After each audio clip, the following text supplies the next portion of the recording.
Okay, ध्यान दो सब लोग। इधर हम अपने टेक्स्ट बुक का क्वेश्चन नंबर 1 पेज नंबर 285 ये कर रहे हैं। क्वेश्चन में ध्यान दो कि क्या लिखा है, from the following trial balance. क्या दिया है क्वेश्चन में? Trial balance. जो कल हमने देखा था, देखो इसी जो हमने फॉर्मेट देखा था वही फॉर्मेट दिया है ट्रायल बैलेंस का। सो ये जो क्वेश्चन है इसको हम क्या कहेंगे? Trial balance. ट्रायल बैलेंस यानी लिस्ट ऑफ लेजर बैलेंसेस, यानी लेजर बैलेंसेस, लेजर अकाउंट्स जो हमने किए थे उसके बैलेंसेस हमने कहाँ पे शिफ्ट किए थे? ट्रायल बैलेंस में। सो एक ट्रायल बैलेंस जो है लिस्ट ऑफ लेजर बैलेंसेस की लिस्ट है। So from the following trial balance of Bhardwaj and sons prepare trading and profit and loss account for the year ended and balance sheet as on 31 March 2019। क्या क्या prepare करने के लिए बोला है? Trading account, profit and loss account and balance sheet. किसके books में करनी है? Bhardwaj and sons. So heading क्या आएगा? In the books of Bhardwaj and sons. इधर ध्यान देना सभी ने। क्या बनाने के लिए बोला है? Trading account for the year ended 31 March 2019। फिर उन्होंने प्रॉफिट एंड लॉस अकाउंट भी बोला है करने के लिए। So profit and loss account for the year ended 31 March, profit and loss account भी बोला है, profit and loss account for the year ended 31 March 2019 and balance sheet को हेडिंग देना balance sheet as on 31 March 2019। ये हमारा format हो गया। सारी चीजें होने के बाद कंपलसरी आइटम, फिक्स आइटम लिख लेनी। तो सारे स्टूडेंट्स के हो गए फिक्स आइटम लिख के, opening stock, purchases less return, sales less return and closing stock. अब ये होने के बाद देखो नीचे कुछ इंफॉर्मेशन दी उन्होंने, एडिशनल इंफॉर्मेशन। क्वेश्चन के नीचे एक ही सेंटेंस दिया है, क्लोजिंग स्टॉक। क्या दिया उन्होंने? 54,000। इसे हम कहते हैं एडजस्टमेंट। क्या कहना है इसे? एडजस्टमेंट। देखो क्लोजिंग स्टॉक हमारा कंपलसरी आइटम है ट्रेडिंग अकाउंट के क्रेडिट साइड। ये क्लोजिंग स्टॉक लिखो आउटर कॉलम में, कितना है? 54,000। क्लोजिंग स्टॉक क्या हम लिख दो? कंपलसरी आइटम है, फिक्स्ड आइटम है हमारा 54,000। एंड हमेशा ध्यान में रखना कि जो क्वेश्चन के नीचे जो एडिशनल इंफॉर्मेशन दी जाएगी उसके हमेशा दो जगह पे रिकॉर्डिंग होगा। उसके दो इफेक्ट्स होते हैं। तो एक तो हमने ट्रेडिंग अकाउंट के क्रेडिट साइड में रिकॉर्ड किया। अब ये क्लोजिंग स्टॉक हमारे पास बचा है, तो ये हमारी क्या होगी? असेट। तो सेकंड इफेक्ट कहां पे जाएगा? Balance sheet asset. Closing stock हमेशा असेट साइड में नीचे लिखना है। क्लोजिंग स्टॉक अमाउंट कितनी है? 54,000। हमेशा ध्यान रखना है कि एडजस्टमेंट के हमेशा दो इफेक्ट्स होते हैं, दो जगह पे उसे रिकॉर्ड किया जाता है। यानी जो ट्रायल बैलेंस होता है क्वेश्चन में जो दिया ये बॉक्स, इसका सिर्फ एक इफेक्ट होता है। कितने? एक इफेक्ट होता है वो कि यहाँ पे पूरे अकाउंट्स में सिर्फ एक जगह पे रिकॉर्ड किया जाएगा, लेकिन एडजस्टमेंट जब होंगे तो उसके दो इफेक्ट होंगे। सो फर्स्ट आइटम उन्होंने क्या दिया है? तो रॉयल्टीज 4,000 रुपीज। क्या बोला था मैंने रॉयल्टीज का? इंटरेस्ट नहीं, रॉयल्टीज यानी हमारी मार्केट में पहचान दी है। एजेंट को पकड़ा, उसको कमीशन दिया, तो कमीशन दिया वो हमारा क्या होगा? एजेंट को हमने जो कमीशन दिया उसको हमें क्या कहना है? रॉयल्टी। वो कमीशन हम कहाँ पे देते हैं? मार्केट में देते हैं। सो मार्केट से रिलेटेड एक्सपेंसेस को क्या ट्रीट करना है? Direct expenses. डायरेक्ट एक्सपेंसेस कहाँ पे जाते हैं? ट्रेडिंग अकाउंट डेबिट साइड लिखो to royalties. To royalties amount लिखनी है 4,000 रुपीज आउटर कॉलम। आउट ये फर्स्ट वाला कॉलम जो होता है उसे इनर कॉलम कहते हैं। सेकंड कॉलम जो होता है उसे आउटर कॉलम कहते हैं। Inner outer, first column inner column, second column outer column. Next दिया है ड्राइंग्स। ड्राइंग्स क्या चीज होती है? कैश विड्रॉ करना बिजनेस में से। प्रोप्राइटर यानी बिजनेस का ओनर पर्सनल यूज के लिए जो अमाउंट विड्रॉ करता है उसे क्या कहते हैं? ड्राइंग्स। सो ये ड्राइंग्स जब विड्रॉ करेंगे तो कैपिटल इंक्रीज होगा या डिक्रीज? डिक्रीज होगा। सो कैपिटल में से हमेशा ड्राइंग्स माइनस करना है। इधर देखो लेस ड्राइंग्स। अभी हमारे पास कैपिटल की अमाउंट नहीं है, जब आएगी तब देखेंगे। इनर कॉलम में लिखना है। क्यों लिखेंगे इनर में? बिकॉज सबसे पहले कैपिटल की फिगर यहाँ पे लिखेंगे, देन उसमें से प्लस माइनस करने के बाद ये बाहर जाएगा। सो इनर कॉलम में लिखना है। कैपिटल के नीचे लेस ड्राइंग्स, एक स्पेस छोड़ दो वहां पे। क्यों छोड़ना है बाद में एक्सप्लेन करता हूं। नेक्स्ट आइटम दिया है वेजेस। कहाँ पे पे करते हैं? फैक्ट्री में या ऑफिस में? फैक्ट्री से रिलेटेड एक्सपेंसेस, डायरेक्ट एक्सपेंसेस कहाँ पे जाएंगे? ट्रेडिंग अकाउंट डेबिट साइड को to wages 6,000 rupees outer column. Next item दिया परचेसेस फिक्स्ड आइटम है हमारा, कंपलसरी आइटम है, देखो ट्रेडिंग के डेबिट में ये कंपलसरी लिख के रखना है। परचेसेस कितनी अमाउंट है 71,000, इनर में लिख रहे हैं, क्यों लिखेंगे बिकॉज क्वेश्चन में अगर आगे कुछ दिया है कि गुड्स रिटर्न किए हैं तो उसमें से हमें ये माइनस करके फिर आउटर कॉलम में देना पड़ेगा, इसलिए वो आइटम हमें कंपलसरी इनर कॉलम में लिखना है। समझ में आ रहा है?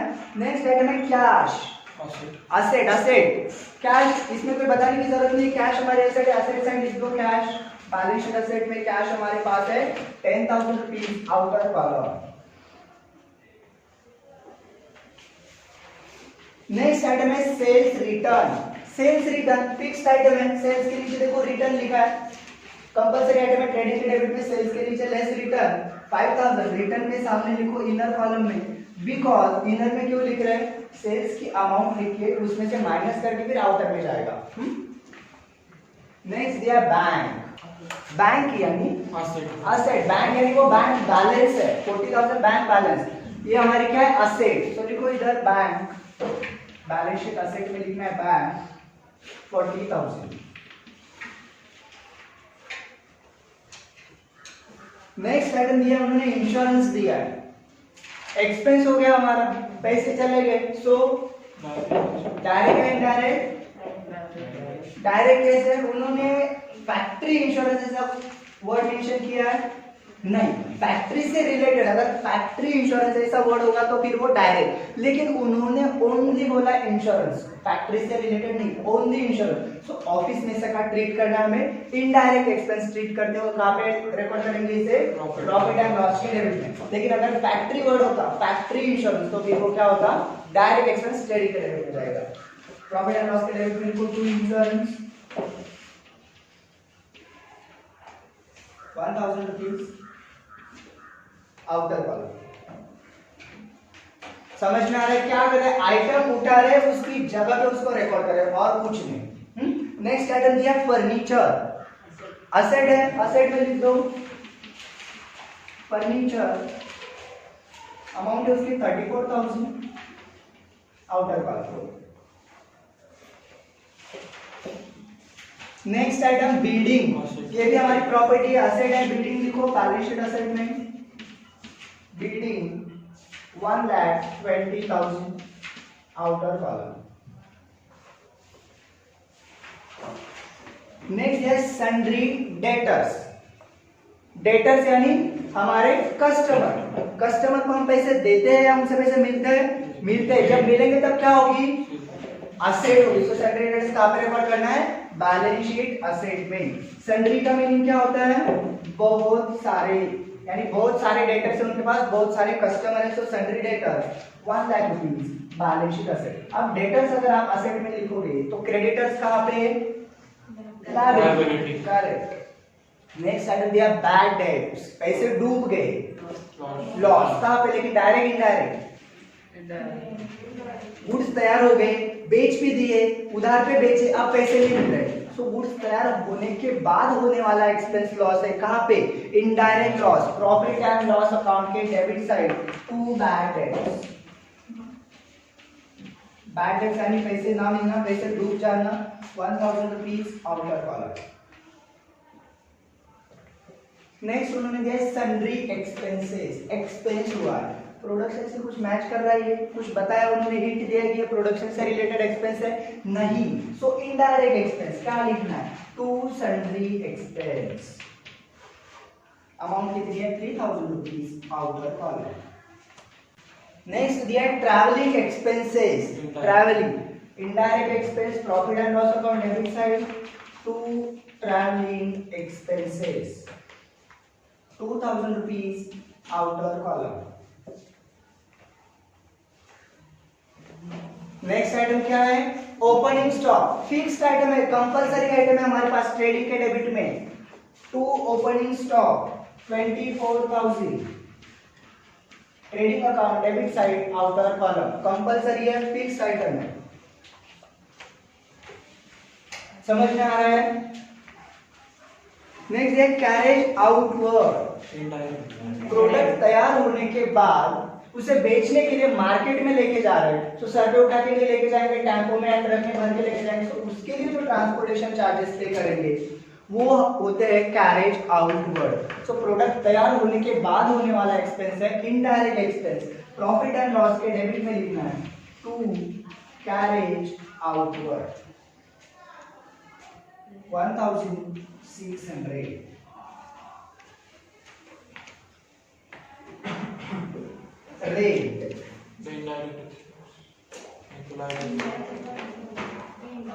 रेंट पे करना है हमें, ठीक है। सो लायबिलिटी हो सकती है, हाँ क्या कहेंगे आप लोग? एक्सपेंस भी है। इस टाइम पे कंफ्यूजन क्रिएट होता है कि लायबिलिटी ट्रीट करें एक्सपेंस। सो उस टाइम पे बैलेंस देख लेना उसको कौन सा है। डेबिट कॉलम में रिकॉर्ड किया है, डेबिट साइड है या क्रेडिट साइड, तो कौन से साइड रिकॉर्ड किया है? Debit side, debit all expenses. अगर ये क्रेडिट साइड होता तो क्रेडिट ऑल इनकम। लेकिन rent payable PAYABLE rent payable अगर होगा तो फिर वो क्या होगी? हमारी लायबिलिटी होगी। लेकिन ओनली रेंट लिखा है, डेबिट कॉलम में दिया है डेबिट ऑल एक्सपेंसेस। यही अगर क्रेडिट साइड होता तो क्रेडिट ऑल इनकम। तो इसे क्या ट्रीट करेंगे? अभी एक्सपेंस ट्रीट करेंगे, डेबिट ऑल एक्सपेंसेस। लेकिन ये डायरेक्ट या इनडायरेक्ट? बिकॉज फैक्ट्री रेंट ऐसा वर्ड मेंशन नहीं है। फैक्ट्री रेंट होता तो फिर डायरेक्ट एक्सपेंस ट्रेडिंग के डेबिट में जाता, लेकिन यहाँ पे ओनली रेंट लिखा है। सो इनडायरेक्ट एक्सपेंस ट्रीट करना है प्रॉफिट एंड लॉस के डेबिट में to rent 1000 rupees.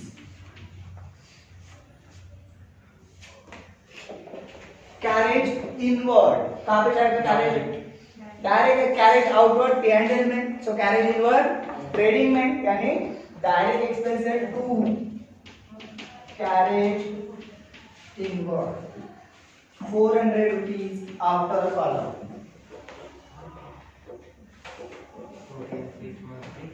Bhushan last item है सैलरीज। कहां पे पे करते हैं मैक्सिमम सैलरी? ऑफिस में पे करते हैं। फैक्ट्री के अंदर मैक्सिमम क्या करते हैं आप? वेजेस। तो सैलरी कहां पे? Profit and loss debit indirect expense है टू सैलरीज। जो लोग मॉर्निंग के लेक्चर में नहीं थे उनको नहीं समझ में आ रहा होगा कि क्या चल रहा है। Salary 16,000 outer column. अभी देखो क्रेडिट बैलेंस की तरफ चलते हैं। फर्स्ट आइटम दिया है सन्ड्री क्रेडिटर्स। ये हमारी क्या है? क्रेडिटर्स को पैसे पे करने होते हैं, तो ये हमारी लायबिलिटी है। लायबिलिटी साइड लिखो sundry creditors. Sundry creditors 56,000 outer column. Sundry creditors 56,000 outer column. Okay चलो अभी नेक्स्ट आइटम क्या दिया उन्होंने? सेल्स। सेल्स हमारा क्या है? Direct income. कंपलसरी आइटम है, फिक्स्ड आइटम है ट्रेडिंग के क्रेडिट में सेल्स। इनर में लिखेंगे या आउटर में? इनर में लिखा बिकॉज ये हमें माइनस भी करनी है। तो इनर में लिखो सेल्स 81,000। कैलकुलेशन बाद में कर लेते हैं, 81,000 लिख लो। नेक्स्ट ये परचेसेस रिटर्न। फिक्स्ड आइटम है, परचेस के नीचे लेस रिटर्न लिखा है हमने। इनर में रिकॉर्ड करेंगे आउटर। इनर में बिकॉज माइनस करना है हमें 3000। क्या हुआ? कौन सी लाइन? 71,000 ये वाला। तो कैलकुलेशन बाहर दिखाने के लिए ये कैलकुलेशन बाहर जाएगा, इसीलिए वो ऐड हो गया। ठीक है। नेक्स्ट ये कैपिटल। कैपिटल फिक्स्ड साइड में देखो हमारा liability side first item capital है। इनर कॉलम में अमाउंट लिखो 2,50,000। इनर में इसलिए लिख रहे हैं बिकॉज इसमें जो प्रॉफिट होगा वो या लॉस होगा वो प्लस माइनस करेंगे, ये ड्रॉइंग्स माइनस करेंगे एंड फिर इसकी अमाउंट बाहर जाएगी, इसलिए उसे इनर कॉलम में रिकॉर्ड करेंगे फर्स्ट कॉलम में। नेक्स्ट आइटम दिया बिल्स पेबल। लायबिलिटी होगी। सो यहाँ पे बिल्स पेबल है और दूसरा कोई भी वर्ड है रेंट पेबल और सैलरी पेबल, कोई भी पेबल वर्ड आए तो वो क्या है हमारे लिए? लायबिलिटी है। So bills payable balance sheet liability में लिखो 20,000 एंड लास्ट दिया बैंक ओवरड्राफ्ट। ये आप ही लोग बताओ। करेक्ट। बैंक ओवरड्राफ्ट यानी लोन। बैंक ओवरड्राफ्ट यानी क्या? लोन, जो हमें रीपे करना होता है। तो ये हमारी लायबिलिटी होगी। बैलेंस शीट लायबिलिटी में लिखना है बैंक ओवरड्राफ्ट। अमाउंट है 40,000। ठीक है। अब ये क्वेश्चन करना है हमें टैली करना है। सबसे पहले परचेसेस एंड सेल्स के आउटर कॉलम में अमाउंट लो, 71,000 में से 3,000 माइनस करना है, आउटर कॉलम में लिखो 68,000 एंड सेल्स की किधर लिखो 76,000। यानी हमने सेल्स पहले कितना किया था 81, उसमें से रिटर्न कर दिया 5,000, सो एक्चुअल सेल्स कितना हुआ 76,000 का हमारा ओनली सेल्स हुआ। सेम थिंग परचेसेस का। एक एग्जांपल दे दो, इधर ध्यान दो। अगर मैं मेरा बुके बनाने का अगर शॉप है तो मैंने मॉर्निंग में देखो 1000 रुपीज से फ्लावर्स वगैरह सब कुछ लाए हो मेरे शॉप पे लाए, मैंने बुके वगैरह सब बनाए एंड शाम तक मैंने इस 1000 रुपीज का जो मैंने फ्लावर्स वगैरह लाए थे वो बेच के मैंने उसके 1500 रुपए कर दिए, तो मैंने प्रॉफिट कितना कमाया 500। क्या ये मेरा नेट प्रॉफिट है, एक्चुअल प्रॉफिट है मेरा? नहीं। इसमें तुमसे जाने आने का क्या करना है, पेट्रोल के एक्सपेंसेस माइनस कर लेंगे, सब कुछ माइनस करके फिर मुझे मेरा एक्चुअल प्रॉफिट मिलेगा। तो ये जो 500 मेरा प्रॉफिट है इसको हम कहेंगे ग्रॉस प्रॉफिट। क्या कहना है इसे? Gross profit. इसमें से मेरे एक्सपेंसेस माइनस करके मान लो पेट्रोल वगैरह सब जाके मेरा 100 रुपीज एक्सपेंस हुआ, तो मेरा टोटल नेट प्रॉफिट कितना हुआ 400। सो यही कंसेप्ट हमें यहाँ पे देखनी है कि gross profit and net profit क्या होता है। सबसे पहले हमें ट्रेडिंग अकाउंट टैली करना है। टैली कैसे करना है? जिस साइड की टोटल ज्यादा वो दोनों साइड रिकॉर्ड करेंगे। सो क्रेडिट साइड ज्यादा दिख रही है डेबिट, क्रेडिट साइड है, क्रेडिट साइड बिल्कुल भी 1,30,000, उसको सिंगल अंडरलाइन, नीचे double underline. Same total debit side में लिखनी है, जिस साइड की ज्यादा वो दोनों साइड लिखनी है। सो क्रेडिट साइड की ज्यादा है इसलिए डेबिट में भी रिकॉर्ड कर दी। अब ये क्या थे हमारे इनकम से, इनकम में से अगर एक्सपेंसेस माइनस करेंगे तो हमें क्या होगा प्रॉफिट। इनकम जितना हुआ है उस इनकम से अगर एक्सपेंसेस हम माइनस करें तो हमें क्या मिलेगा प्रॉफिट। सो क्रेडिट साइड ज्यादा थी, क्रेडिट साइड इधर भी लिख दी। अब इस टोटल में से ये सब कुछ क्या करना है हमें माइनस करना है, उसे लिखना है to gross profit carry down, to gross profit carry down. वो फिगर लिखनी है 27,600, 27,600। कहां से आया gross profit? Income side sorry credit side की टोटल ज्यादा थी, वो डेबिट साइड भी रिकॉर्ड कर दी एंड वो टोटल में से डेबिट साइड के ऊपर के सारे अमाउंट्स माइनस कर दिए। सो बैलेंसिंग फिगर हमें मिली 27,600, उसको नाम देना है gross profit carry down, gross profit carry down. Ledger करते समय क्या करते हैं, इधर कैरी डाउन लिखा, फॉरवर्ड करते समय क्या लिखेंगे ब्रॉट डाउन। अभी डेबिट साइड बचा है, अगले अकाउंट के क्रेडिट साइड में लिखना है by balance brought down 27,600। Next account के क्रेडिट साइड लिखना है by gross profit brought down 27,600। अब हमें profit and loss account tally करना है। कौन सी टोटल ज्यादा है, डेबिट या क्रेडिट? ऐसा मत देखो कि यहाँ पे ज्यादा नंबर्स लिखे हैं तो ये ज्यादा हो जाएगा, ऐसा नहीं। वो अमाउंट देखो कितनी है उसकी टोटल। तो हमारी क्रेडिट साइड इस क्वेश्चन में क्या है ज्यादा है 27,600। तो क्रेडिट साइड में लिखना है 27,600। जिस साइड की टोटल ज्यादा वो दोनों साइड लिखनी है। सो क्रेडिट साइड ज्यादा है इसलिए हमने डेबिट में भी लिखना है 27,600। ये टैली करना कोई नया नहीं है, हम लेजर में यही किया हमने, जिस साइड के टोटल ज्यादा वो दोनों साइड लिखते हैं। अब यहाँ पे हमारा ग्रॉस प्रॉफिट हुआ था 27,600, वो हमने शिफ्ट कर दिया। अब ये ग्रॉस प्रॉफिट, इस प्रॉफिट में से ये डेबिट साइड के सारे एक्सपेंसेस अगर माइनस करेंगे तो हमें क्या मिलेगा एक्चुअल प्रॉफिट, जिसे हम क्या कहेंगे नेट प्रॉफिट। जो हमारा 27 ग्रॉस था, इस ग्रॉस प्रॉफिट में से हमें इंश्योरेंस माइनस कर दे, ये सैलरी एक्सपेंस, ट्रैवलिंग एक्सपेंस, ये बाकी सारे एक्सपेंसेस माइनस करने के बाद हमें क्या मिलेगा नेट प्रॉफिट। जैसे मैंने यहाँ पे बताया कि 1000 रुपए के मैंने 1500 रुपए कर दिए, लेकिन ये 500 रुपए मेरा ग्रॉस प्रॉफिट था, उसमें से मैंने पेट्रोल वगैरह सब माइनस कर दिया तो मुझे क्या मिला net profit. So same thing ये ग्रॉस प्रॉफिट में इधर हमने शिफ्ट कर दिया, उसमें से ये सारे एक्सपेंसेस माइनस कर दो, हमें क्या मिलेगा नेट प्रॉफिट मिलेगा। सो इधर लिखना है टू नेट प्रॉफिट। कैसे निकालना है नेट प्रॉफिट? इस टोटल में से ये सारे अमाउंट्स क्या कर देने हैं, माइनस कर देने हैं। अमाउंट मिलेगी 2000। जो भी बैलेंसिंग फिगर आती है उसको हमेशा स्टार करना। अब बिजनेस में प्रॉफिट हुआ है, कैपिटल इंक्रीज हो गया, डिक्रीज इंक्रीज होगा, सो ये प्रॉफिट कैपिटल में ऐड कर देना है, add net profit, add net profit. अगर लॉस हुआ होता तो क्या करते हैं हम उधर, माइनस। अब ये कैपिटल की टोटल आउटर कॉलम में सब प्लस माइनस करके लेना है। 2,42,000, 2,42,000। कैपिटल में नेट प्रॉफिट ऐड करना है, ड्राइंग्स माइनस करना है, आउटर कॉलम में लिखना है 2,42,000। अब आप लोगों का एक काम है, लायबिलिटी साइड की टोटल बॉयज करो, असेट साइड की टोटल गर्ल्स करो। कितना आ रहा है टोटल मुझे बताओ।